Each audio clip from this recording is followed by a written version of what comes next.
I think most politicians run for the hills post-November, until new terms start in the new year.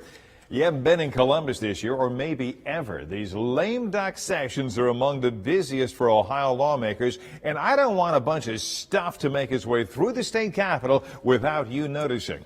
To help me do that, I welcome in Ohio State Representative Teresa Gavarone, Republican from the 3rd Ohio House District, Wood County.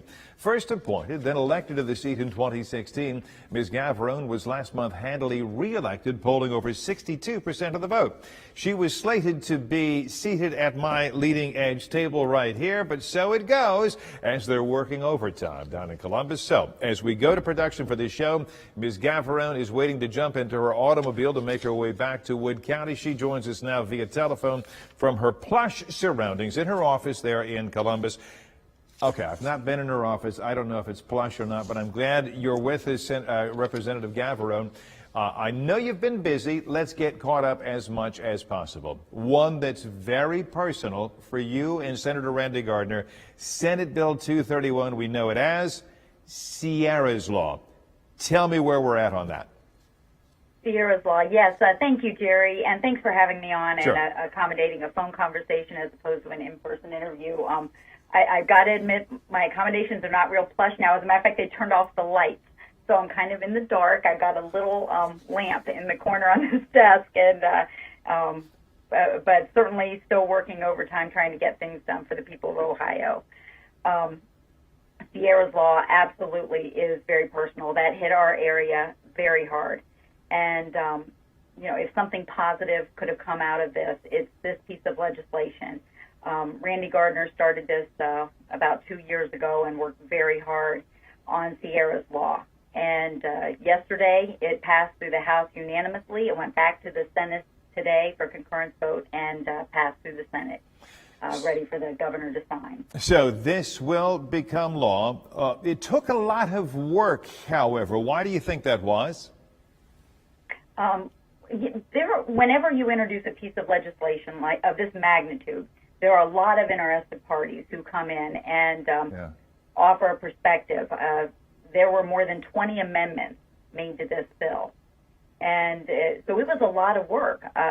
Senator Gardner said that I think only 4 other states have similar legislation, so this isn't something that's common across the country. So it was a really heavy lift and took a lot of work to get it across the finish line. It creates a database where people are going to be able to see if violent offenders, are residing in their county and where they're residing. Yeah.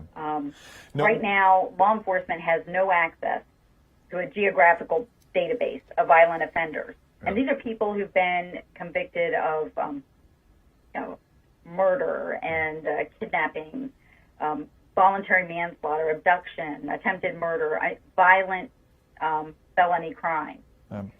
So the governor, we do expect will sign this one that's not quite as certain and likely more controversial, the heartbeat bill, outlawing abortions in Ohio once a fetus's heartbeat is detected, which can be, 6-7 weeks into the pregnancy. You voted no against an earlier version of this bill as a new state representative a couple of years ago, but supported it this time. Why the change? Well, I've got to tell you, last General Assembly 2 years ago, I did vote no on this bill in lame duck, and it passed without my vote and was vetoed by the governor. But I got to tell you, I'm a lot more informed now than I was 2 years ago. In the past 2 years, I knocked on about 18,000 doors, spoke with a lot of people throughout the community, and just touring the pregnancy center. I listened to hours of testimony. I'm the vice chair of the House Health Committee, and I listened to all sides of this issue.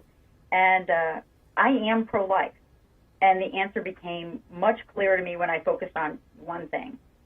Do you believe this is a cluster of cells or a baby? And I believe it's a baby.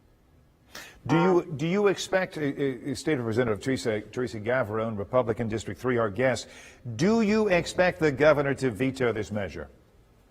I don't know. It hasn't passed out of the Senate yet, so I don't know if there are going to be any changes to this bill when it goes through the Senate and gets to the governor's desk. So I can't really predict what's going to happen. You, however, on the legislative side, should he choose, Governor Kasich choose to veto this, do you have the votes to override?